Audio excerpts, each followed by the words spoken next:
recording the session. All right, so yeah, so we have two types of statistics. That is, the one is theoretical statistics, and the second one is applied statistics. So under applied statistics, from the that is the term applied, that is applied, meaning it's something which maybe we can do practical. Okay, it has its applications. Okay, while when we talk about theoretical, that is statistics, it's more of theorems. Okay, in this session we'll be dealing with the theorems. Okay, in statistics, like the Green-Hood theorem, those kind of theorems. Okay, but when it comes to applied statistics, now it's something which we can apply, okay, in real life, maybe situation, okay.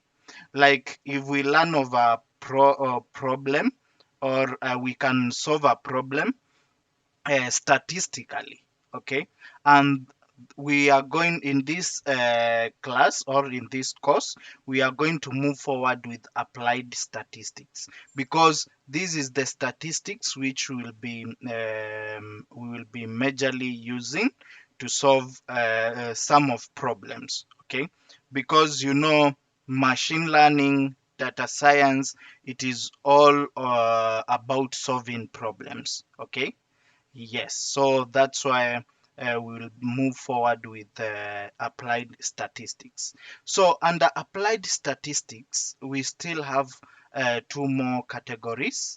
And these two categories, we have descriptive statistics, okay, and inferential statistics. Yesterday, I did a brief summary of what it means by the term descriptive statistics and also inferential statistics. And we said that from the term describe, okay, from the term describe, that is we can what? We can define that is the descriptive statistics, whereby this basically means a summary, okay, of it's like an overall summary of our maybe data set, given a data set, okay. So we are describing an overall that is we are describing that is maybe about a given data set, okay. Then when we talk about inferential, from the term infer, okay, we are trying to deduce that is a conclusion, okay. We already have the information, okay. Now what we need is to do what? To make now a decision or a conclusion out of the what? The information, okay. So majorly, but we learn more about this that is during the course. So let's start with the definition of statistics, and you will find that statistics and data analytics, it is almost it has almost the same what? Definition, okay. Statistics and data analysis almost has the same that is definition, and also the same that is steps, okay, or the same processes.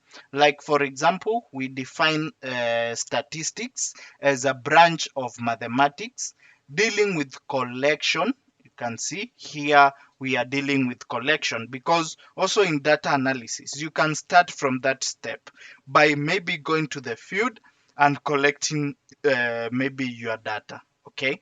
So we have the aspect of data collection, okay.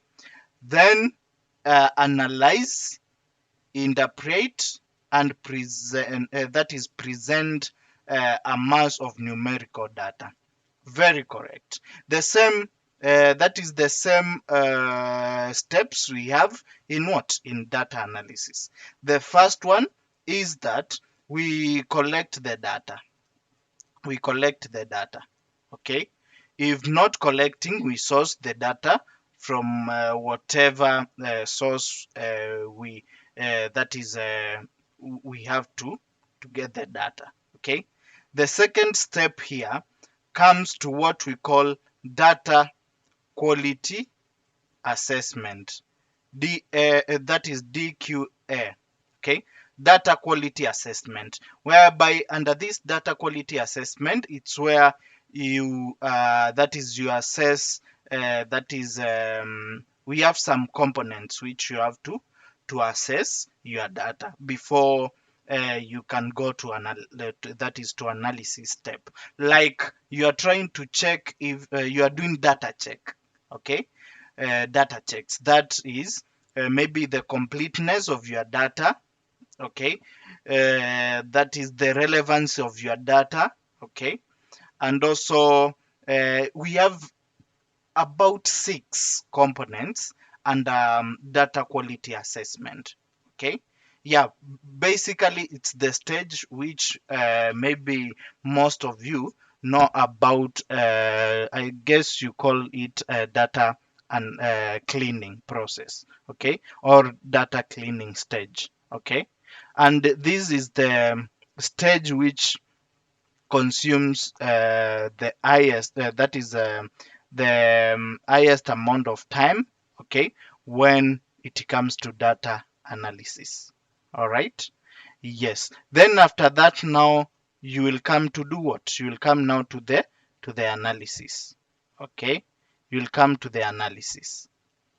It depends with what? With the objective. So given that is your goals and your objectives, it's now when you use that is the analysis method. Okay, we have very many analysis methods depending with what? With your data. So you can see then after this we have what we call that is output interpretation. Like now you are trying to make sense out of your data. Okay, after you have analyzed your data, you now do what? You now that is interpret your output, because maybe let's assume you have done analysis uh, for a certain company which have no idea about any analysis steps. Okay, and you present the values without interpretations. Okay, so at that point or at that moment you will have not helped that company that is with the right maybe objective of maybe employing you. Okay, so interpretation of your findings is very crucial. And then after that we also go to that is data presentation. Okay, how you present now your analysis. Okay, yeah, so those are the major steps of data analysis. And you can see it is also the definition of the what? Of the term statistics. Meaning for you to be a data analyst, you should have a good background in what? In statistics. All right, good. Let's now go to the first category of applied statistics. So let's start with descriptive statistics. And I said that under descriptive statistics, we have different types of descriptive statistics, or we have different measures in that is under descriptive statistics. And one, it is the measures of central tendency, and that is measures of variability. And I will add another one that is measures of what? Asymmetry. Measures of asymmetry. Measures of asymmetry. Okay, right. So, and maybe before I can start now with the measures of asymmetry, let's try and see the definition of descriptive statistics. according to our what? According to our that is a slide. So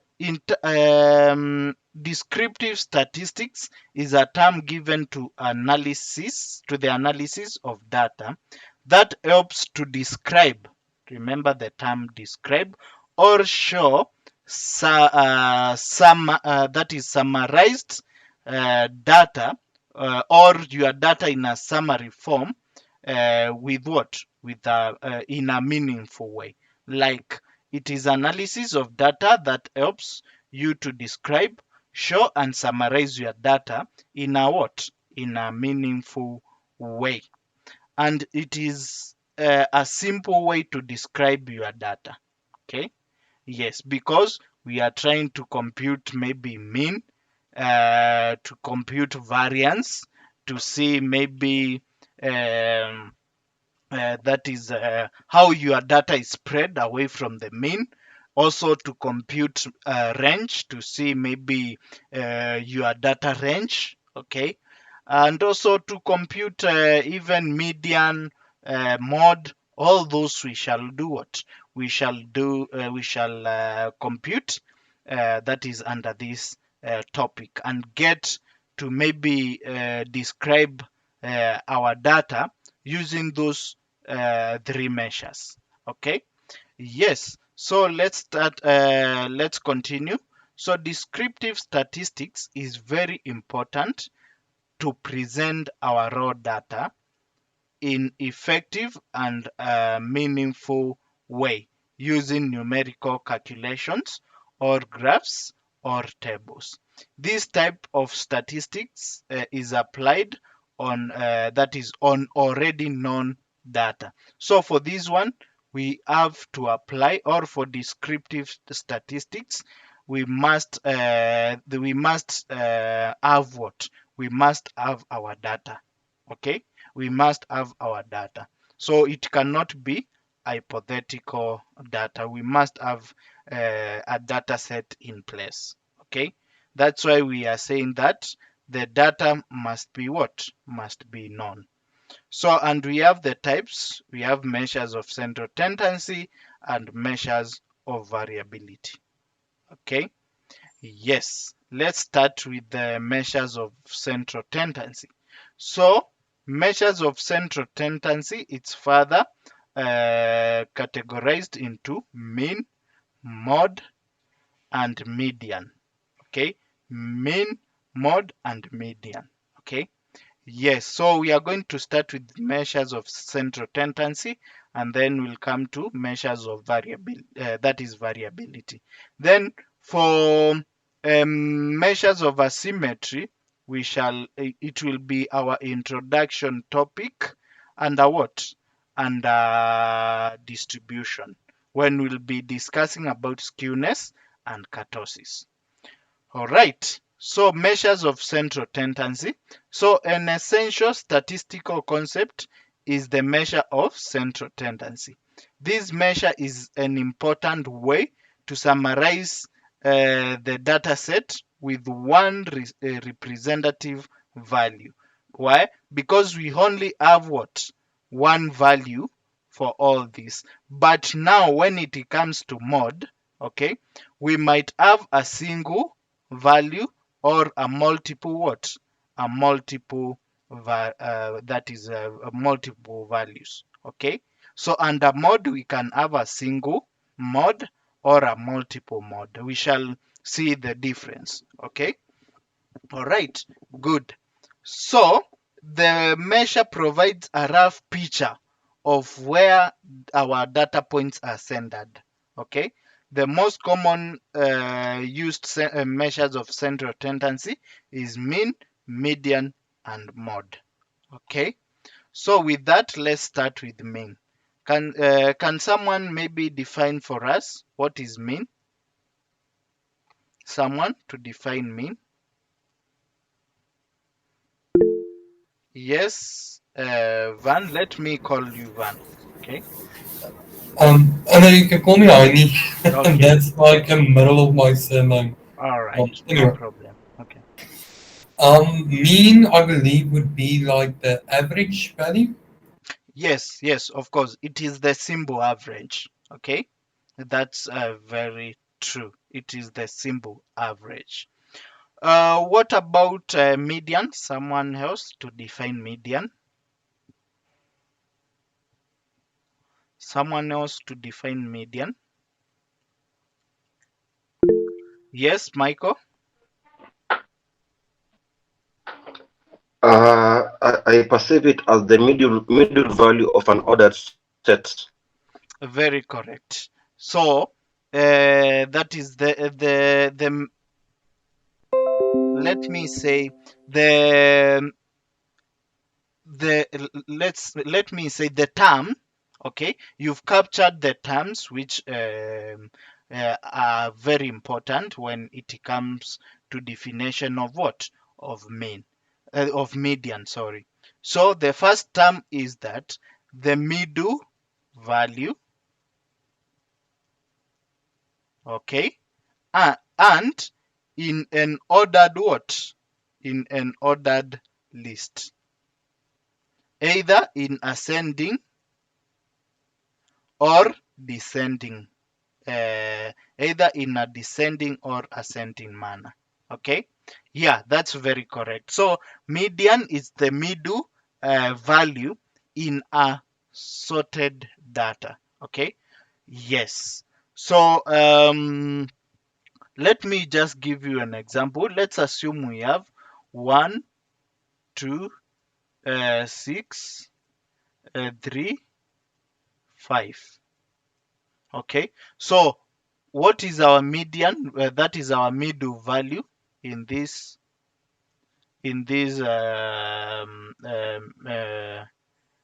data set, which is our middle value. Yeah, okay. Uh-huh. I can see Belinda, you said 5. Let's check that. Okay. So remember this was 3. Don't forget that. So we are saying it will be 1, 2, 3, 5, 6. So in this case, it will be what? It will be 3. Remember, I had said this is 3. So you might have confused it with 7.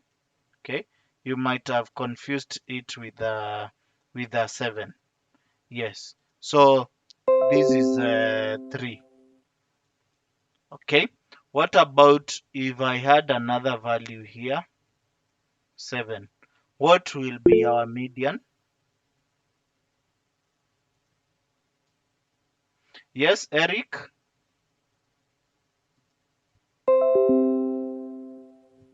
Eric Otieno?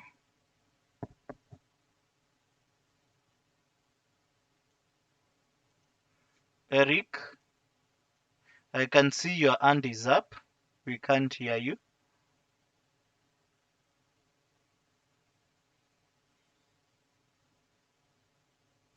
Okay. All right. So someone has said, who is that? Benson has said 4. Okay.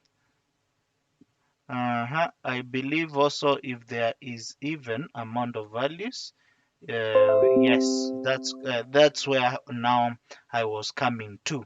Okay.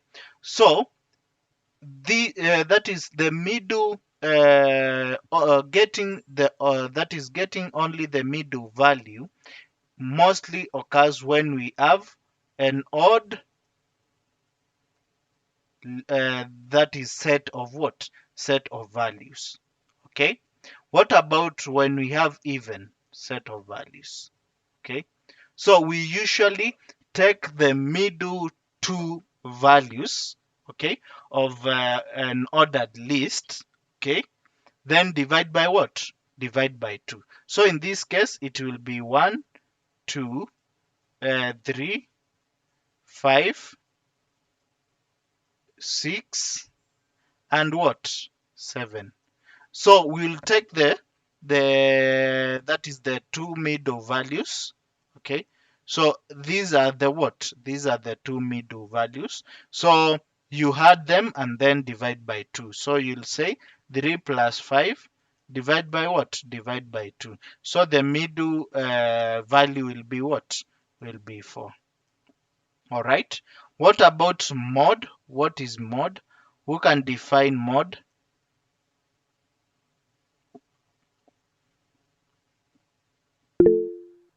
Yes, Belinda. For me, mod would be the most common number in a given set of values. The most occurring number, right? Yes, most occurring. Yes, if there's like 1, 2, 2, then 3, the mod would be a 2.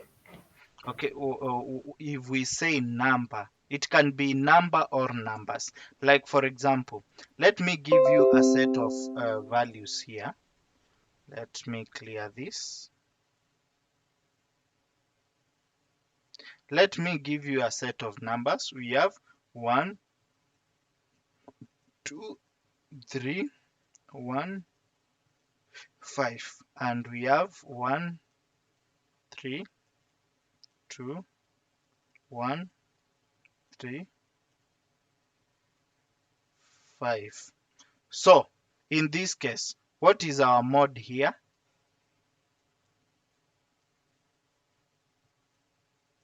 What is our mod?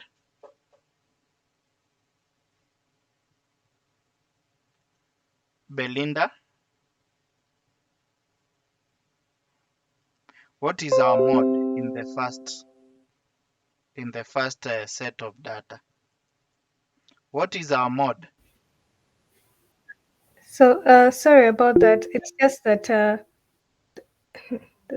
second part, I can't tell if it's a 2 or a 3, the third, This but one. it would be a This 2. is 3.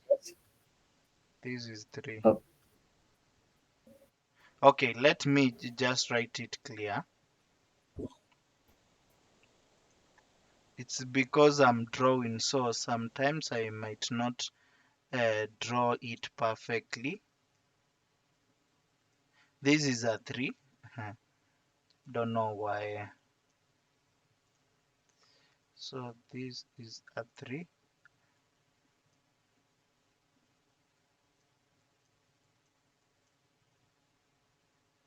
And then we have 1, 2, 3, 4, 3. This is a 3. Let me make it clear.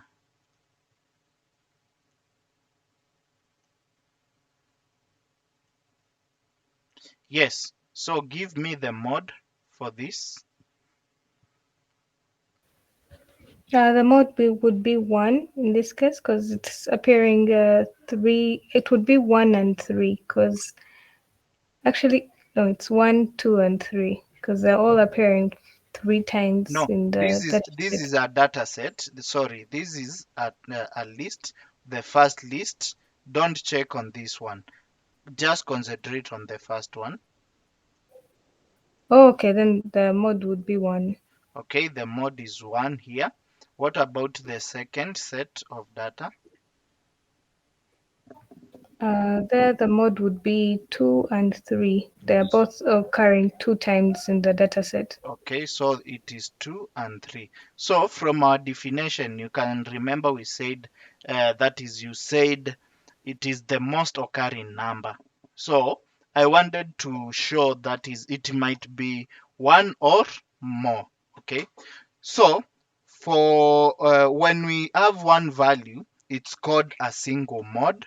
Okay, when we have 2 or more mods, okay, then it will be what? It will be a multiple mod. Okay, it will be a multiple mod. I hope I'm clear on that. Okay. All right, I shall show you. Okay, maybe I can illustrate this one. Let me use Excel.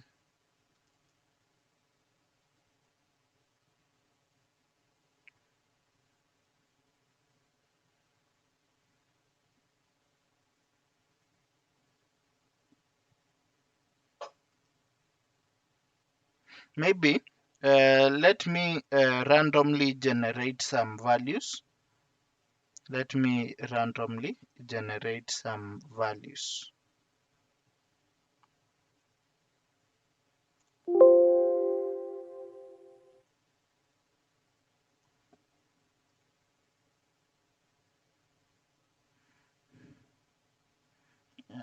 That is, I want random between, sorry, random between maybe 1 and let's say 10.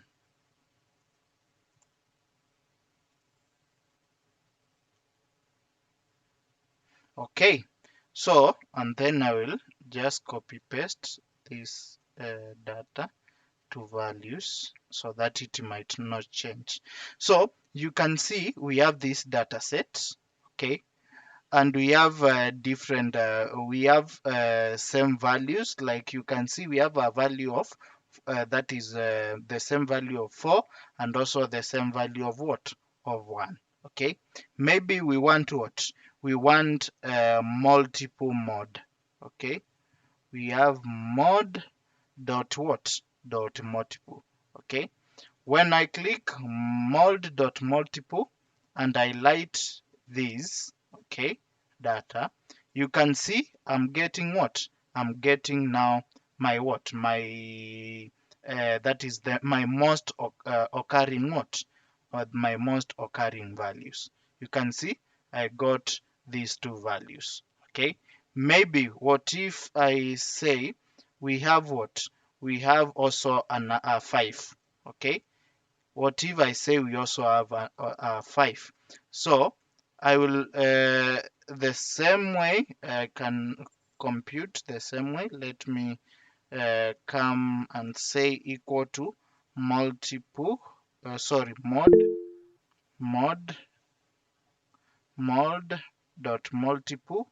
Then I will highlight my data set and you can see I don't know why it is not returning the that is the other 5, but it should. Let's say equal to multiple mod, sorry, mod multiple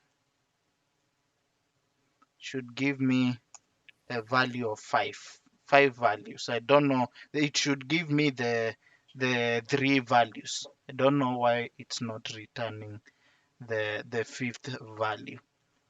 Yes, Um, we have a question. Mhm. uh, could you increase the font of the screen? I can't view anything.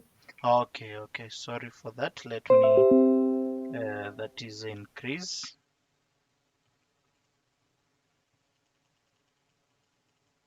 Okay, let's assume we had one, we have 2, we have 3, 4, we have 3, we have 5, we have 3.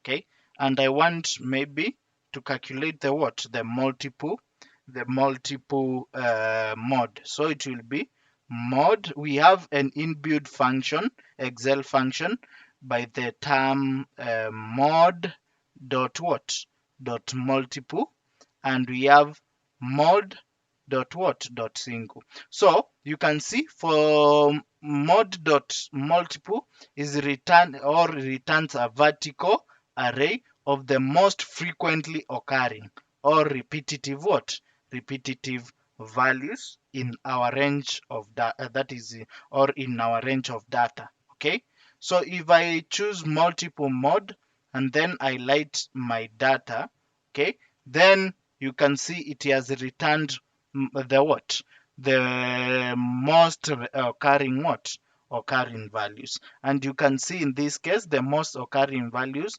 are that is it's 1 and what, and 3, which is in this case it is these two values, this one and this one. Okay, yes, so let's assume we had let's say um, okay, just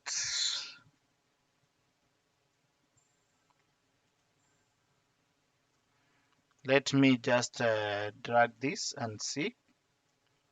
So let's assume we have now this data set, okay, and I want to do what? To do a mod, okay. As you can see here, we don't have that is we only have one mod, okay, that is one. So in this case, you cannot use multiple mod. Rather, you will use what? You will use a single mod. Okay. So it is always good if you have a large data set. Let's assume you have a data set with almost 50,000 roles. So you can't go row by row to that is to check if we have one value or more than two values, or carrying what or more than one mod, okay, like multiple mods. You can't track it manually. So it is always advisable to to do the two mods, okay, and see if we have what we have a single mod, or in your data set we have what we have a multiple mod. So for single mod, we usually say that is mod, okay, dot single, and then highlight your data range.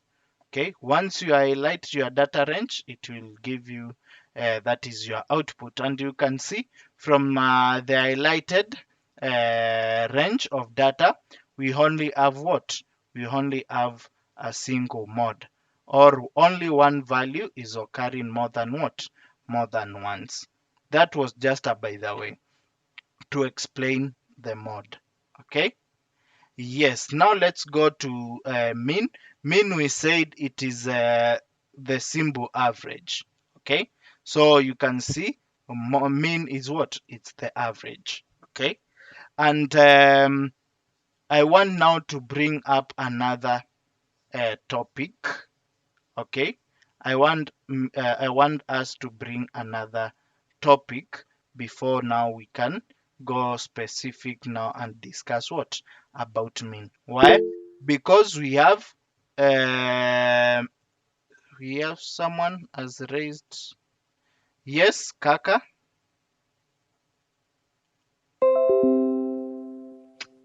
I can see your hand is up, Kaka. Yeah, sure. So maybe a question before we proceed. So the mode.multiple, Mhm. does it apply to Google Sheet or only Excel? The same formula, does it apply to Google Sheet as well? Okay, I've never tried it with that is with the Google Sheets, but I don't think it can work in Google Sheets. Okay, even though I've not tried. Why? Because even in that is it depends with the Excel version which you are using. Like for my case here, I'm using okay, should be account. I'm using this that is this version, okay, 2021 version. That is Microsoft Office 2021. Okay, so multiple mod can only be or can only return a value for Excel versions from 2019 going forward. Okay, like for example, if you see your Excel has no this function, maybe X lookup, then the mod that is the multiple mod cannot work in your that is in your Excel. But if you can see X lookup and also X match from your that is from your Excel, then you can what you can compute the multiple mod. Okay, all right, let's continue. So under mean, I want now to introduce something else known as sampling. Okay, the first topic of sampling. And under the first topic of sampling, we'll talk now or we'll discuss about population versus what? Versus the sample data. Okay, so allow me to discuss about sampling. Okay, so that now when we come to the mean, variance, standard deviation, when I talk about maybe x bar, you know I'm talking about sample mean. When I talk about mu, you know that I'm talking about what? Population mean. When I talk about s squared or s, you know that I'm talking about samples, that is sample variance and sample standard deviation. When I talk about sigma squared and sigma, you know I'm talking about variance and standard deviation for a population what? A population data. Okay? Yes. So when also I talk about n, you know that I'm talking of a sample size. When I talk about that is the capital N, I'm talking about the population mean. Okay. Yes. So allow me now to introduce that is the sampling topic, so that now we can come and move forward with this part. Okay. All right, I hope it won't confuse you. Good. Now, we have two terms here. Population, okay? We have population and we have sample. But we have difference, okay? We have difference. So let's assume you are going to do a survey about maybe a cultural practice, okay, from a certain village, okay? Let's say maybe you are going to a village called A, that is all known as village A. And in this village, we have, let's say, 200, okay? Or let's say you have 90,000 people living in that what? In that village. Let's say you have 90,000 people living in that village. Or let's even go with a tribe. Okay. Maybe let me use my tribe. Maybe you want to come to our tribe and maybe do some surveys about our cultural practices. That is the Kamba tribe. Okay. We are more than 1 million in Kamba tribe. Okay, let's say I'm assuming maybe our population is 1 million. Just assuming. Okay, so once you come to our tribe, definitely you can't what? You can't that is survey all these people, or you can't interview all these people to get information. Okay, so this the entire group or the entire tribe, it's what we call population. Population. So meaning the entire group at study, it's what? It's population. And we can say n is equals to now 1 million, because we have 1 million people in that population. So this is the population size. N is the population what? Size. Right? Okay. So you might not be able to do what? To do survey or survey all these people. Okay. So you might decide to take a portion, okay, of these people to interview or to survey, okay, for you to get now the information about what? About the population.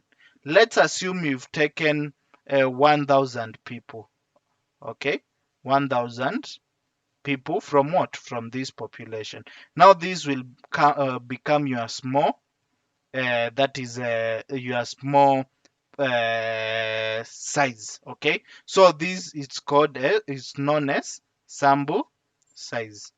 Okay, This is known as sample size. Okay, so meaning you are going to interview only 1,000 people to get the full information about the entire population. So what we can conclude from here is that sample size that is gives us information about what, about the population, or it gives us information about the entire population. So population, let's try and see what the notes, what we have in the notes. So first we need to understand the difference between a population and a sample.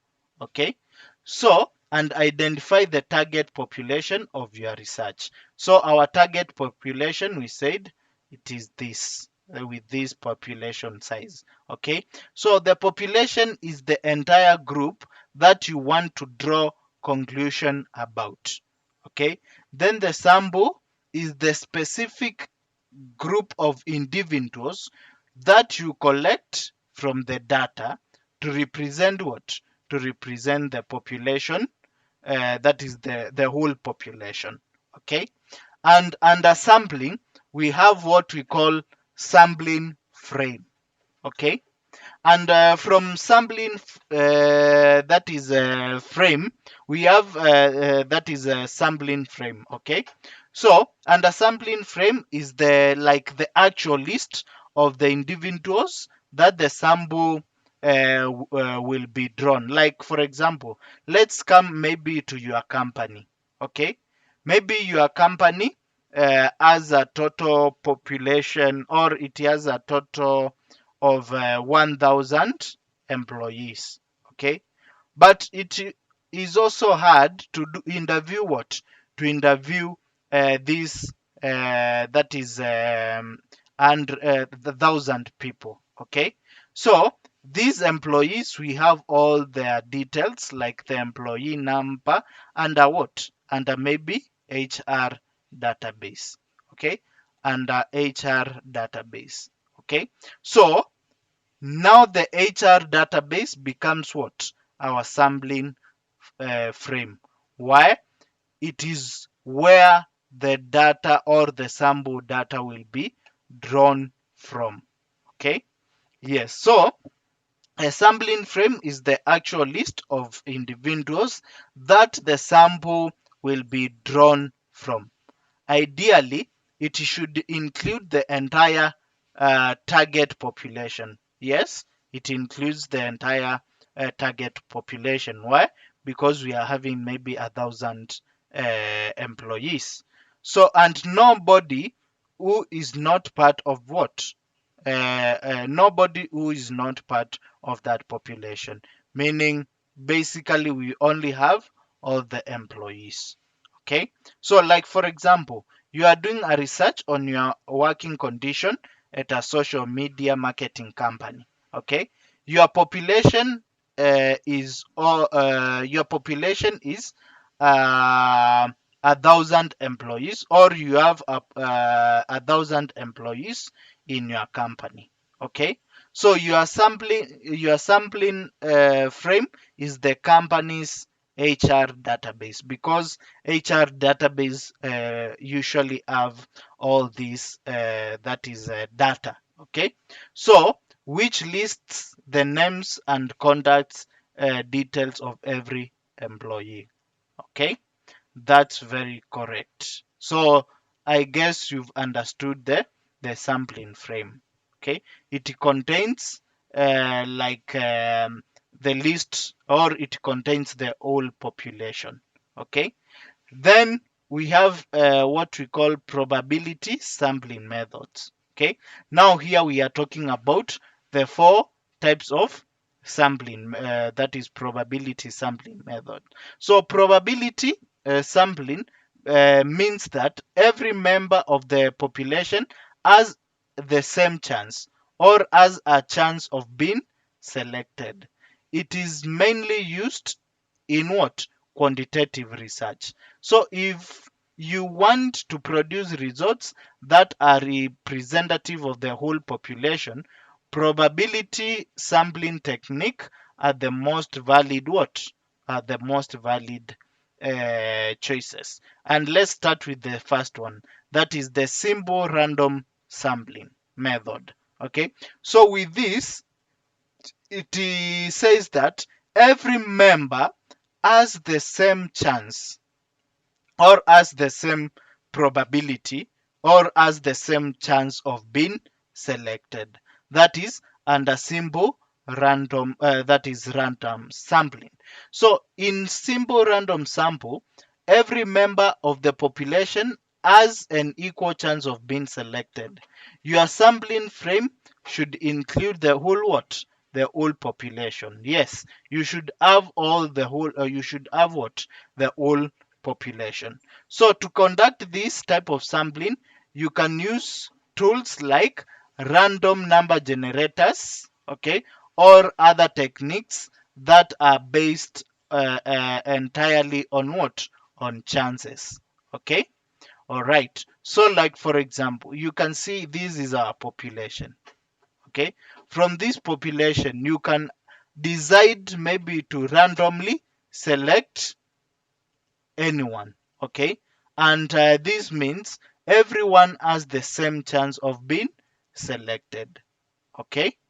All right. So let's do an example. You want to select a sample random, or select a simple random sample of 1,000 employees of a social media marketing company.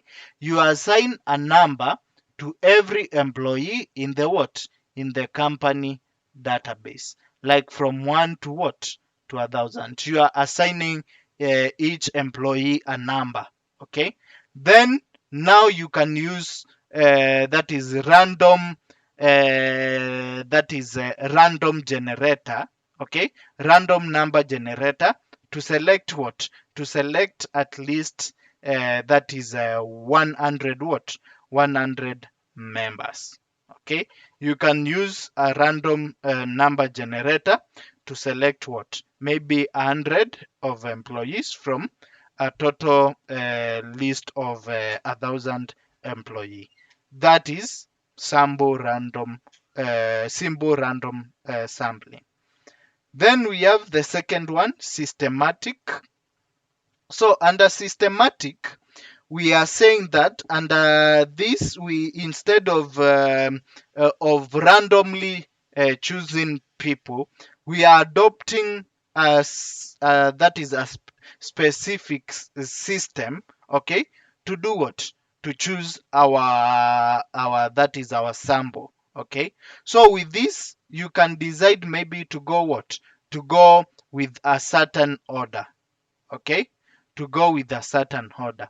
Let's see what the sampling method, maybe all the notes are saying.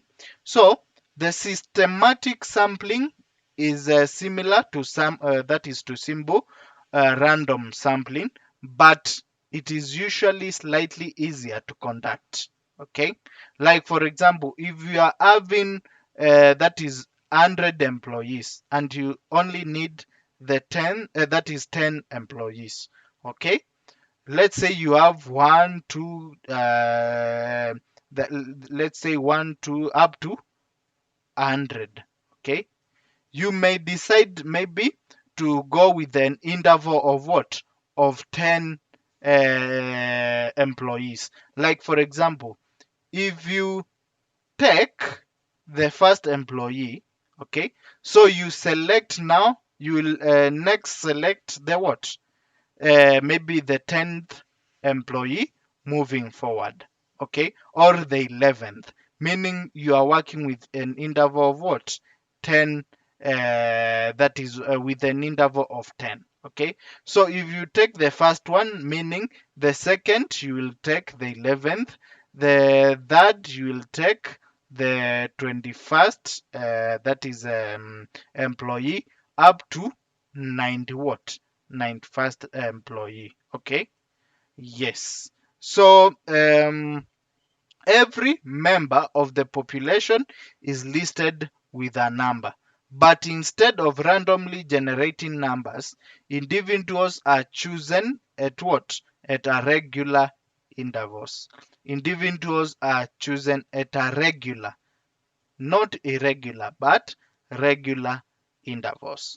Like, for example, all employees of a company are listed in an alphabetical order. From the list or from the first 10 numbers, you randomly select that is starting point. Let's say you select number 6. Okay, so after generating or after number 6 onward, every 10th person in the list is what is selected. Like, you will select the 6th, then the next to select will be the 16th person, the third will be 26th, and so on. Okay, up to maybe maybe 996. Okay, where you will have selected what your that is your 100 people out of a sample of what out of a population of 1,000 people. Okay, all right, I hope that was clear. Let's now discuss that is the last two sampling methods, and then we will end the class at this point. Okay, and then from tomorrow now we shall continue with descriptive statistics.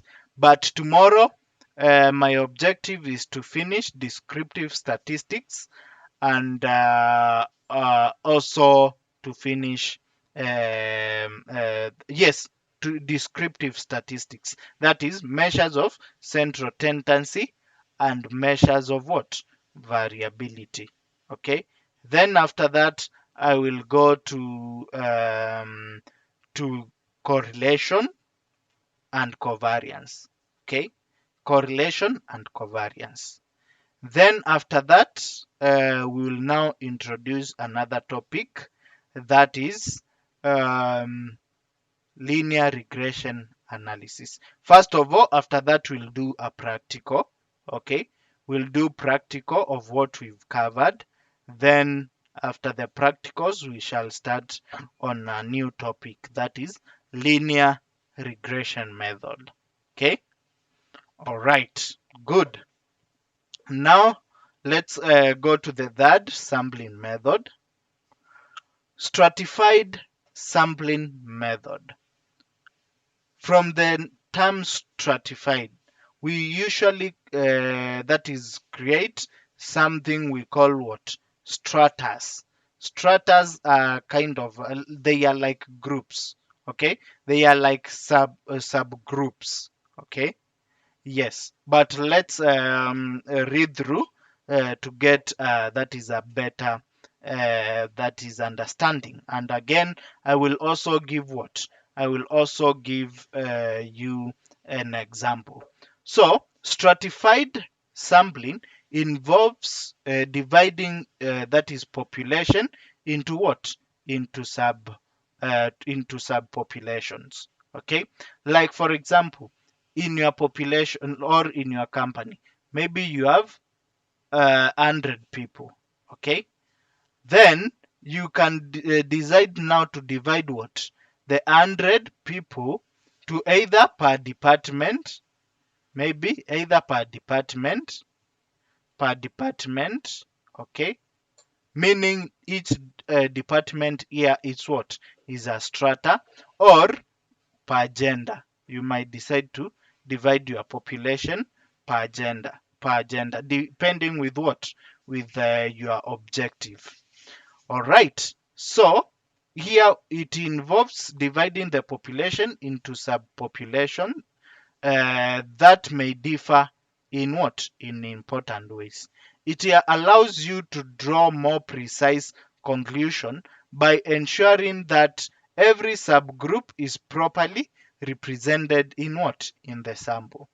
To use this method, you divide the population into what? Into subgroups called stratas. Okay, based on the relevant characteristic, maybe by gender, by age, by income, that is bracket, by job role, or even per department, depending with what, with the departments which you have in the company. Okay.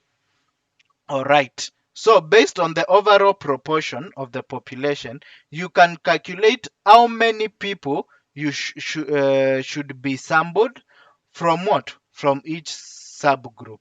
Then you use the random or the systematic sampling to select what? To select the sample groups. Like for example, let's say in your company you have a different department.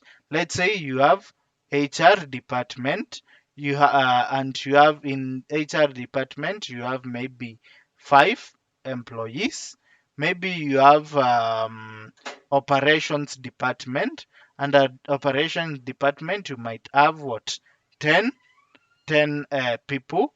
And then maybe other departments, we have other departments depending with your company. Okay, now you can further now come to this every department and use either random, simple random, or systematic what, sampling method to what, to select the people who you want to be involved, or the people who you will maybe interview or survey. Okay.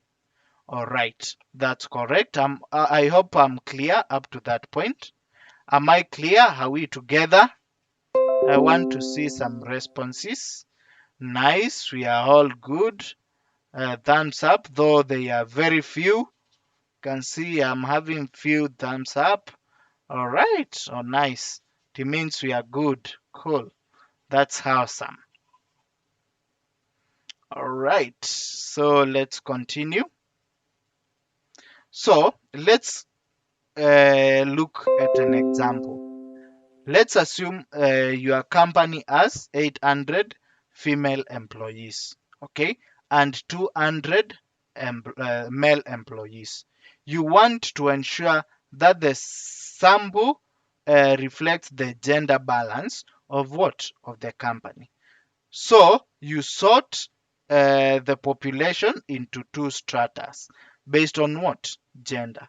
Then you use random sampling on each what? On each group by selecting, maybe you go with 80-20 rule, 80%, 80-20 rule. Okay. So in this case, because you can see we are having 800 female and 200 male, so you can take like 10% of what? 10% of each 10% of each group. Okay, so if you take percent of that is of the female group, then you will have to do what? You will have to randomly select or using the systematic sample method, you will select 80 women and what? And 20 women respectively. Okay, and this will give you a total of what? 100 people. Okay, out of the 1,000 people or population. I hope that is clear. Then let me go now to the last what? To the last that is sampling method. Okay, please take note of this. You see these examples. Let me maybe give you an example. In fact, I guess the October or the January batch or the January intake, they were asked this. Can you see this example which I have given you here? This is the example which came to what? Which came to in their exams. Okay, and the question was framed as this way. Okay, that is your company has offices in 10 countries. Okay, for their case they used countries. Okay, and you don't have to maybe to, or you don't have the capacity to travel, okay, to every office to collect, that is to collect data. So you asked which sampling method can you use, okay? You don't have the capacity to, that is to travel to the what, to the 10 countries, okay, to maybe do what, to do or to do the surveys, okay, or to do the interviews. So the question was, which sampling method maybe can you use, okay? Yes. So that was one question. We also had another question on that is on the simple random sampling, okay? And the last one was under strata. Yes, we had three. That is, we had three sampling questions. Okay. Yes, they were 25 questions on that is under statistics, and you have to pass 80% of 25. What is 80% of 25? Maybe you should score more than 20, or let's say more than 18, okay, for you to pass that session. So you can see, if we had a very attentive student, uh, that person already scored 3 marks under sampling method. All right, so I'm just uh, telling you to pay attention, because I know we must also have another almost 2 to 3 questions under sampling methods. So let's discuss on this last sampling method. Okay, so some cluster sampling also involves dividing what? Dividing the population into what? Into subgroups. Here we have that is population, or your population is divided into what? Into subgroups. But each subgroup should have similar characteristics to the what? To the whole sample. Okay, each group should have similar characteristics that is to the sample. In fact, this now the department, that is the example of department which I gave you, will now suitably fit in this example. Okay, check this. We have the population. Population is that is all the employees. Then we are subdividing the employees into subgroups, maybe into departments, and each subgroup, that is everyone in each department, has same characteristics, like almost the same roles. They already have information about what? That that department, okay, or about that subgroup. So that's why we are saying have similar characteristics to the whole sample. Instead of sampling individuals from each subgroup, then you randomly select entire what? Subgroups. So if it is practically possible, you might include every individual from each sampled cluster. If the clusters themselves are large, you can also sample individuals within each cluster. Okay, so the departments are the clusters. Okay, you can either use, let's say, if we have maybe in HR we have 2, in operations we have 10. Okay, you may decide to use these 2 from HR department, and since under operations there are many, you may decide also to either use the 10 or go with 2. Okay, that's what this statement means. Okay, so this is called multi-stage sampling. It's also another name for cluster sampling, multi-stage sampling. This method is good for dealing with large and dispersed population, but there is more risk of error in the sample, as there could be a substantial difference between what? Between the clusters. Of course, if it's not a general question affecting maybe that is the entire population, then going to per each department, it might be what? It might that is have its own risks. Okay. Yes. So it is difficult to guarantee that the sampled clusters are really representatives of what? Of the whole population. It's correct. It is that is you might have selected the wrong what? The wrong sample. Okay? Yes. Like let me give you an example. Okay.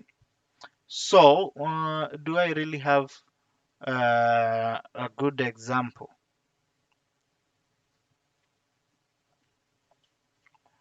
Maybe, yeah, maybe let's say we want to that is to do a survey on that is living what living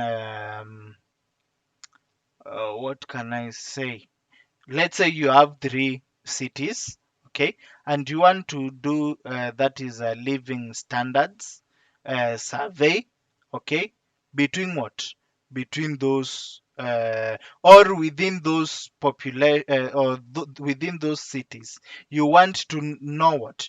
To know maybe the tribes or the that is the different tribes in those the living standards of different tribes in those cities. Okay, so you might find that maybe some tribes living in Kenya, that is in Nairobi. If I take an example of Nairobi, Mombasa, Kisumu, you might find that um, some tribes in Nairobi maybe are living or most of the tribes in Nairobi are living a higher standard compared to those who are living in what? In Mombasa, or vice versa. You have that is a living standard difference in terms of tribes living in Mombasa compared to that of Nairobi. Okay, so with that we might have different what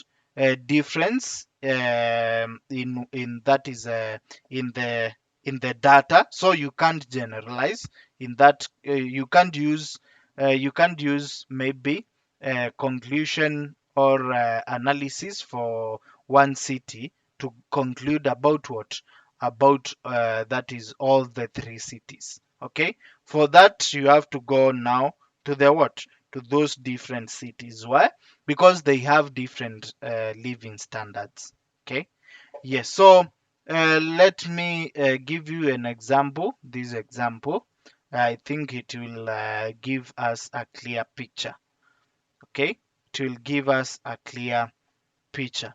So we have the company or your company has 10 offices, or it has offices in 10 cities across maybe the country.